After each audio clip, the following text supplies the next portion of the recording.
Because we saw a generation of men and women that God was calling into ministry who needed some guidance.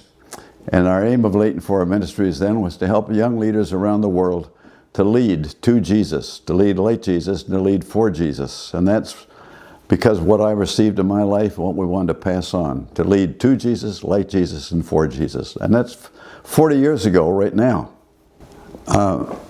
I'd say long walks and talks with men and women that God has called to serve Him and to be a listener to them. Not so much what I shared with them. I hope I can share some wisdom from time to time. But it was being a safe person where they could open their hearts, their joys, their aims, their visions. I could think of faces of people from all over the world like that. Not just one individual one, but years later, someone may say, I remember we sat there and talked for a long time, and God did something in my heart that has never changed.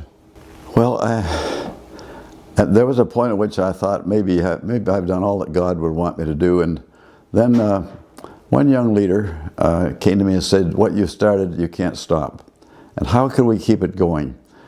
And so we thought and prayed about that, and Kevin, at that point, who has really finished what he was doing, and went and talked to Jeannie, who's the wisest person that both of us knew, and said, what do you think? And she said, well, talk to your dad. So we took a trip up the mountains together. We'd worked together before across the years when Kevin was in ministry early on, so I knew that we could do that together. But for me, it was who could be there that God would raise up, who could keep that vision fresh and growing. And it was my own son, Kevin. I'm so proud of his leadership and so thankful. My confidence is that God is the one who's in charge of the whole thing. Jesus is in charge. He called me to a new ministry, and he's done that to Kevin, and he can continue to do that. And I think this idea of LiveCalled is still there to lead leaders who would lead to, like, and for Jesus, but it's not just those young leaders anymore. I think in the last week or so, of a retired lawyer who was teaching Sunday school, of a church planter that I mentored for years who was near retirement but passing it on to the next generation. I think of a doctor I met who's working in ways to help people who are going through some very serious medical problems, and I said to him, you're doing kingdom work.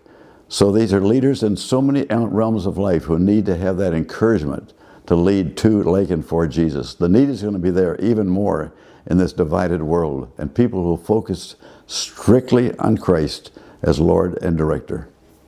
For me to live called at this point in my life is to listen quietly, deeply, each day to what God is going to bring into my life. It's not planning for great things.